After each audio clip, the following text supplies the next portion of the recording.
Hey guys, today we're just doing a small fencing job. We're just out, we're going to dig a couple of strainers in. We're doing that strainer and this one over here where that Waratah is poking out of the ground. I've got Chloe here today, my wife, and I'm going to show her some fundamentals of fencing, mostly digging, so stick around. So I actually missed a whole chunk. I sort of just ripped into digging the strainer hole without explaining what I was going to do or my strategy for digging strainer holes. So here's a little bit about it. Was if you stick to the four sides of your hole like that, and then it keeps it nice and uniform, and generally everything ends up in the middle and you can just scoop it out. And then now and again, you can just dig back along the middle.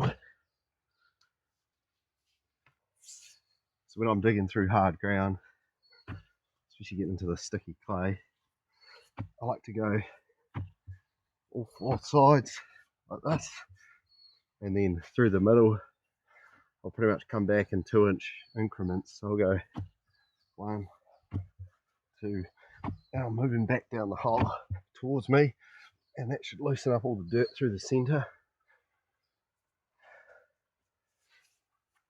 Quite often when I'm digging strainer holes, I like to, not quite often, all the time actually, I like to have a shovel with me, good handy shovel, solid shovel rather, and then I can do all the digging with the spade, stick to all my four sides, and then I'll always pull a fucking spade load out, and then I grab the shovel and I shovel it all out. You can just see how much more a shovel load holds.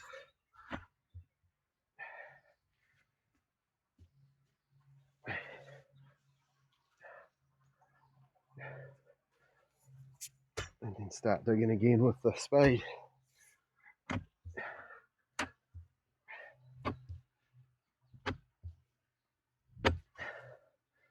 So, an important part of digging your strainer is measuring the hole before you put the strainer in, because otherwise you could run the risk of lifting it back out again. So in New Zealand, we put our conventional fence height is pretty much between 1160 and 1200 millimeters. Um, so, and our standard strainers are 2.4 meters long, which means we need at least 1200 mil in the ground. For Americans, I think that's like 4 foot. So, yeah, 1200. At the moment, our hole is 1200. It's about 1200 deep. So I might just take one last little scoop, and that should just ensure that we do have enough. But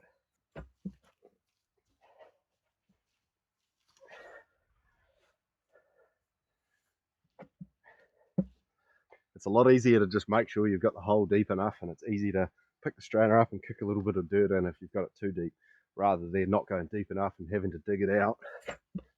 That sucks. I mean, not dig it out, but lift it out.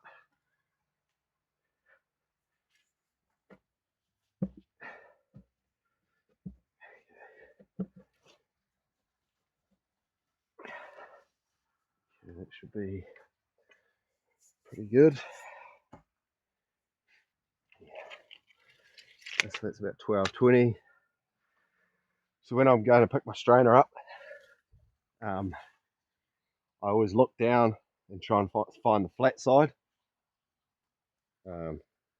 which you can do that by just putting your eye straight down it. Strainer. As you can see straight down there, that's our straightest side of the strainer, so that side. So that flat side of the strainer, I generally will pick up the strainer directly underneath the flat side. So now I know I've got the flat side of the strainer on top of my shoulder, and then I'm going to drop that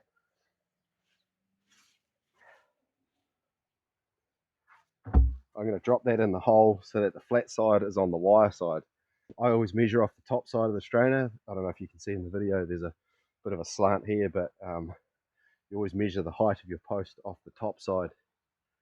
Because if you measure off the bottom side, then I mean there could be 30 mil difference, 30, 40 mil difference between the top side and the bottom side, and then your post is going to be too low.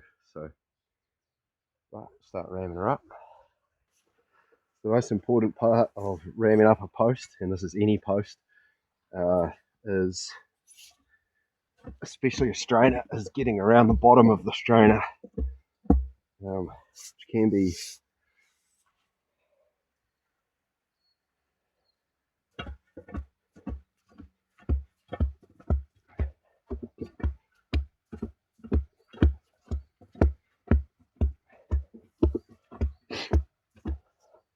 pretty much a case of, if you haven't got the bottom of your post rammed up properly, then it's going to come loose at some point. So the bottom, like the bottom couple of 100 mil of your post is the most crucial to ram up properly, and then you'll have a tight, nice tight post, especially a strainer. So I don't actually have a level with me, so I'm just using my rammer to eye.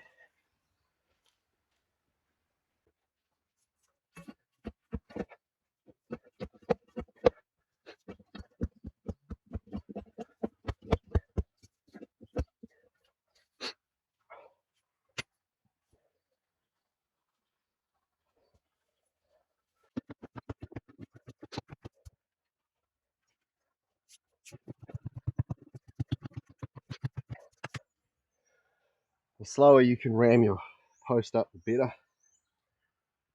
It's definitely not a race unless you're in the golden pliers.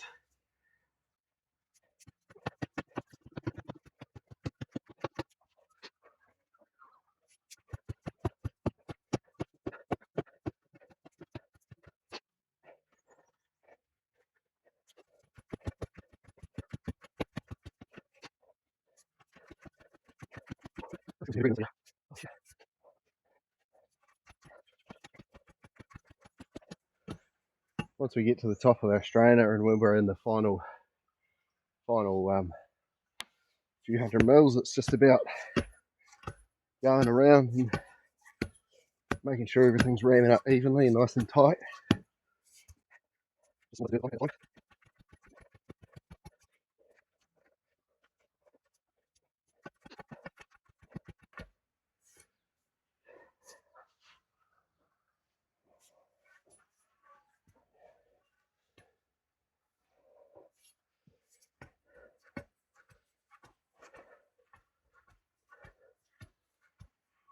And that's pretty much it, really.